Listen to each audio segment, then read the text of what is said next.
The COVID-19 pandemic has particularly challenged the limits of manual contact tracing. Prior work has investigated the hypothetical use of digital contact tracing tools to curtail the spread of communicable diseases with at least 60% user uptake. But less than 50% of adults in the United States are willing to participate in this effort, citing concerns related to privacy. Thus, the challenge to improve user uptake to achieve efficiency for digital contact tracing motivates the urgency to remodel the current strategy. Our work sought to investigate if the stated mode of digital contact tracing may affect willingness to participate. The perception that a particular mode of delivery is more or less threatening to personal privacy may derail digital contact tracing efforts even before actual usage. We also sought to investigate how user willingness is affected across different disease types and the critical information required for tracing these diseases. Second, we hoped to propose recommendations toward a national digital contact tracing strategy with our findings. We selected scenarios from the WHO's list of top 10 threats to global health, where these communicable diseases account for almost 1/3 of deaths worldwide. The selection of infectious agents cover a broad range of transmission features and participants' level of familiarity given the outbreak histories in the United States. So based on these criteria, we narrowed the scenario list to 6 diseases. To meet our first goal of understanding user willingness to adopt contact tracing across diseases, information types, and collection modes, we developed scenario-based surveys for each illness. We determine information types based on grouping questions guided by the CDC, that is, including the person's identity, their contact details, location, or even the sexual partner's information depending on disease spread. We determine modality types ranging from traditional and manual forms of speaking directly with a public health official and pulling health record information from medical specialists to automatic modes of using smartphones and analyzing online browsing activities. And so these modalities also range from offering no online intrusion to high online intrusion. Our survey questions were carefully crafted to address 3 broad explorations.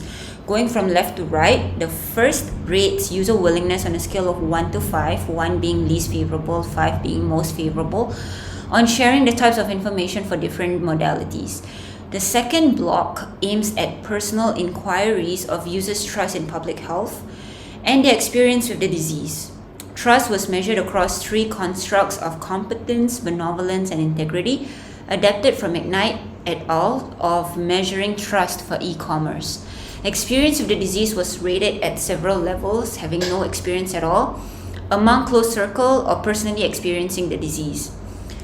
The third block is a set of open-ended questions seeking their concerns on sharing critical data, contracting the disease, or expressing their views on the value of contact tracing.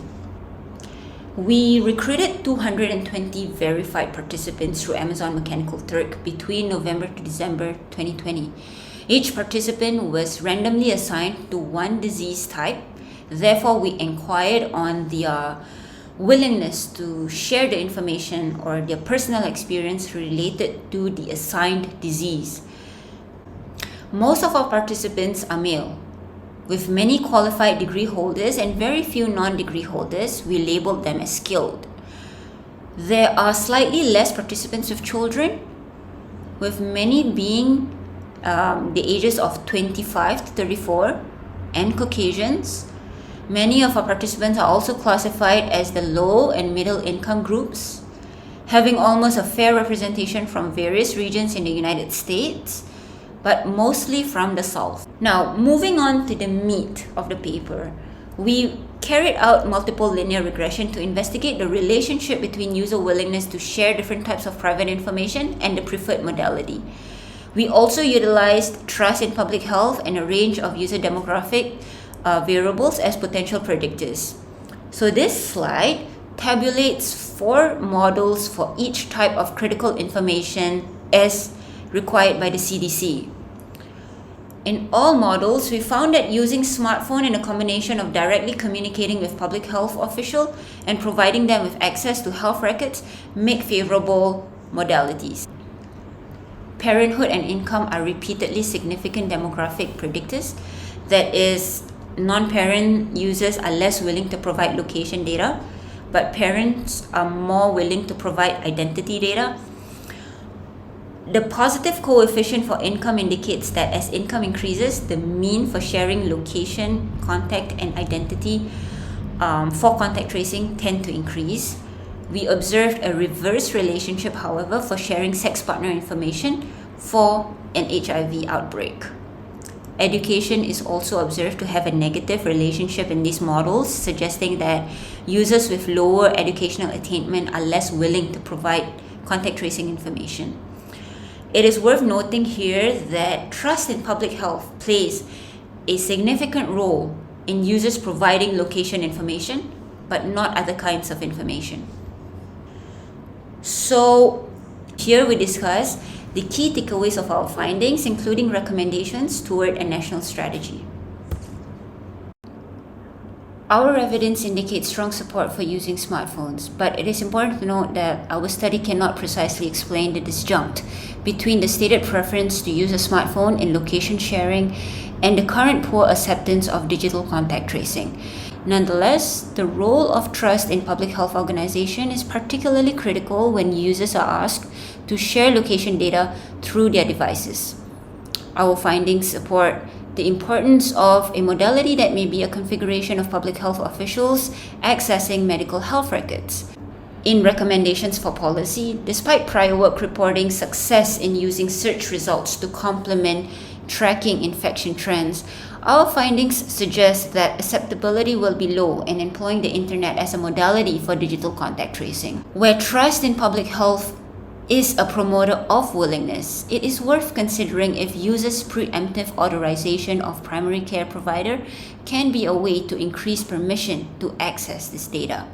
To sum up this presentation, we have presented our first steps in identifying the facilitators and barriers of contact tracing in a US setting. First, we provide quantitative evidence demonstrating the utility of various modalities to potentially yield higher user uptake.